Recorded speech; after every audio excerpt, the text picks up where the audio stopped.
So today's topic is cognitive development, based on the theory developed by Jean Piaget. And this one is very practical, especially when you're dealing with children in clinical settings. Welcome back to AfroNurse Academy. In our last lesson, we explored psychosocial development based on the work of Erik Erikson, where we looked at how personality develops through social relationships and life experiences across different stages of life. Now today, we're shifting our focus slightly again. Instead of looking at emotions or relationships, we're going to focus on something equally important: how people think. So let me quickly guide you through what we're going to cover, so everything feels smooth as we go along. We'll start by understanding what cognitive development actually means, in simple terms. Then we'll look at Piaget's main idea, which is how children actively build their understanding of the world. After that, we'll go through the 4 stages of cognitive development, but not in a memorization-heavy way. I'll explain them like real-life situations you can picture. And as always, we'll connect everything to nursing practice, so you can see exactly how this applies when you're interacting with patients. Now, if you remember, in the last lesson, we focused on social and emotional development. Today, we're focusing on thinking, reasoning, and understanding. Here at AfroNurse Academy, this is where everything starts coming together. Alright, let's break this down simply. Cognitive development refers to how a person learns to think, reason, understand, and make sense of the world. So it includes things like memory, problem solving, decision making, and language. Now here's the key idea. Children are not just small adults. They don't think the same way adults do. Their thinking develops in stages. And if you don't understand that as a nurse, you might expect too much from a child or misinterpret their behavior. For example, a child refusing treatment may not be being difficult. They may simply not understand what's happening. If this is making sense, don't forget to like the video and support AfroNurse Academy. Now, Piaget believed something very important. He said that children actively construct their knowledge. In other words, they are not just passively receiving information. They are constantly trying to make sense of what they see, hear, and experience. He also introduced 2 key processes. The first is assimilation. This is when a child takes new information and fits it into what they already know. The second is accommodation. This is when a child changes what they already know to fit new information.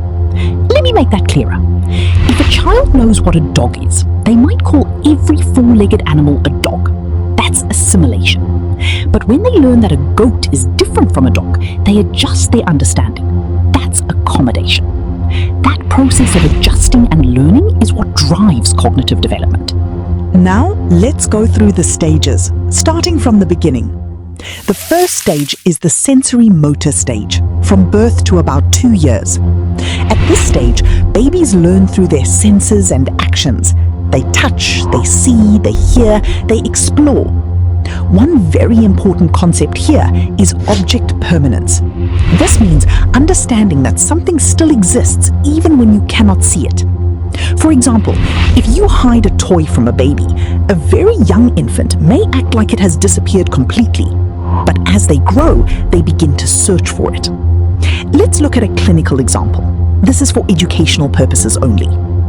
A baby may become distressed when a caregiver leaves the room because they don't yet fully understand that the person still exists and will return. Understanding this helps you respond with reassurance instead of confusion. Now we move to the preoperational stage, from about 2 to 7 years. At this stage, children begin to use language and imagination, but their thinking is still very limited in certain ways. For example, they tend to be egocentric. That means they see the world only from their own perspective. They also struggle with understanding that quantity can stay the same even if appearance changes. Let's make that practical. If you pour the same amount of water into a tall glass and a short glass, a child at this stage may think the taller glass has more water. Let's look at a healthcare example. This is for educational purposes only. A child may think a nurse is mean simply because they gave an injection without understanding the reason behind it. So instead of trying to explain things in a complex way, you use simple, reassuring language. Next is the concrete operational stage, from about 7 to 11 years. Now, thinking becomes more logical. Children begin to understand concepts like conservation, meaning that quantity stays the same even if appearance changes. They can also think about cause and effect more clearly. But their thinking is still tied to concrete, real-world situations. They may struggle with abstract ideas. For example, they can understand that medicine helps them get better, but may not fully understand how it works inside the body. In a clinical setting, this is where you can start giving more detailed explanations, but still keep them simple and practical. Finally, we have the formal operational stage, from about 12 years and above. At this stage, individuals develop the ability to think abstractly.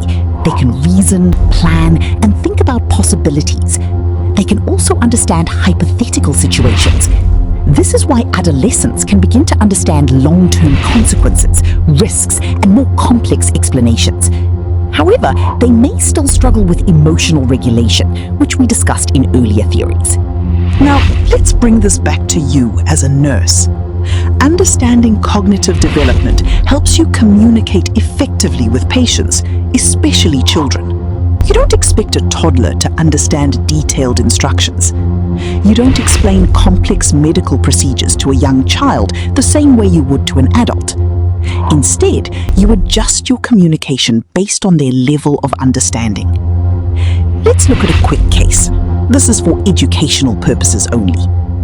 A 5-year-old child refuses medication.